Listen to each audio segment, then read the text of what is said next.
Pode parecer muito louca a remota ideia de que nós, mulheres, já passamos por uma fase onde não poderemos fazer nada por conta própria. Tomar decisões, reclamar de abusos, trabalhar fora de casa, estudar, aprender a ler ou a escrever. Nada seria possível até pouco tempo atrás. Se pensarmos bem, a primeira lei que autorizava, você entendeu bem, autorizava a abertura de escolas voltadas ao ensino para mulheres data de 1827. Antes disso, as poucas mulheres que vinham de uma família com boas condições poderiam ter a sorte de ter alguma educadora particular ou morar em um convento, que mantinha uma educação religiosa restrita para questões consideradas femininas, como o casamento e afazeres domésticos.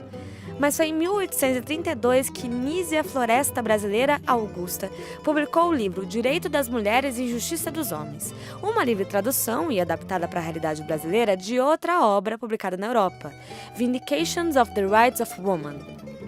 O interessante é que a escritora já trazia concepções bem modernas para a época, como a ideia de que a colonização portuguesa é quem trouxe uma concepção de superioridade masculina, e ainda a defesa de que, mesmo diferentes em questões físicas, mulheres eram iguais de alma e que a compreensão de sermos seres inferiores não vinha de fatores biológicos, mas sim sociais. Aliás, a autora não propõe uma revolução militante, um bater de panelas ou incendiar sutiãs, apenas a compreensão de que as mulheres eram seres pensantes, tal qual os homens.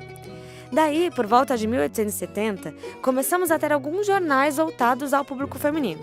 O Sexo Feminino, talvez o mais importante deles, dirigido por Francisca Senhorinha da Mota Diniz, teve em uma época 4.000 assinantes, incluindo o imperador Dom Pedro II e sua filha, a princesa Isabel. Outros periódicos foram de suma importância, cada um com sua linha editorial, para conscientizar, debater, ensinar e, mais do que isso, servir como rede de apoio a diversas mulheres. Aliás, foi mais ou menos nessa época que era publicado um romance sem nome de autor. Úrsula, escrito pela escritora maranhense Maria Firmina dos Reis, era ainda mais devastador. Trazia personagens negros por um ponto de vista positivo. Publicado em formato de folhetim, algo bem comum no século XIX, a obra de Maria Firmina tinha um viés abolicionista e é considerado o primeiro romance da literatura afro-brasileira. Com exceção de cartas e cadernos de receitas com alguns desabafos em forma de poesia ou romance, chamados futuramente de Cadernos de Goiabada pela escritora brasileira Lígia Fagundes Telles, grande parte das mulheres se escondia por trás de nomes, pseudônimos masculinos ou livros anônimos. O negócio é tão doido que até o Graciliano Ramos, quando leu a obra de Raquel de Queiroz, a primeira mulher a ingressar na Academia Brasileira de Letras, inclusive, jurava de pé junto se tratar de um homem escrevendo.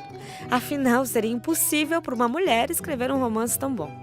Além dela, é sempre importante relembrar alguns nomes de mulheres incríveis, como Ana Eurídice Eufrosina Barandas, considerada a primeira cronista brasileira, e Cassandra Rios, a primeira mulher a vender 1 milhão de cópias, além de ser uma das escritoras mais proibidas no Brasil. Apesar de falarmos de literatura aqui no canal, é importante lembrar que os livros são a expansão da sociedade.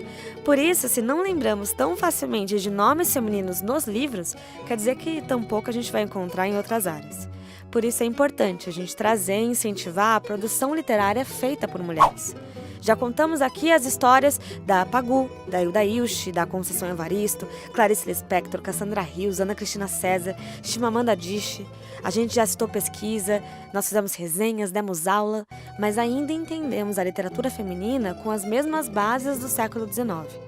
Talvez, como diria a jornalista Marina Colasanti, ao aceitar a literatura escrita por mulheres, a sociedade vai acabar como aceitando um modelo feminino não permitido, que desestabiliza os velhos discursos e muda os valores já tão enraizados em nossos pensamentos.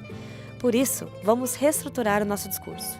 Vamos falar, divulgar, propagar, gritar a nossa história e trazer essas e mais mulheres ao conhecimento e alcance de todos. Vamos entender o presente analisando o passado. E mais do que isso, vamos alterar nossas concepções falhas. Por isso, mais do que ler uma obra, a gente veio te pedir. Vá ler um livro, escrito por uma mulher. Vamos juntas? Algumas informações desse vídeo foram tiradas de 2 estudos. Um é o Feminismo e Literatura no Brasil, de Constância Lima Duarte, e o outro é a Literatura de Autoria Feminina, Mulheres em Cena, na História e na Memória, de Débora Cristina S.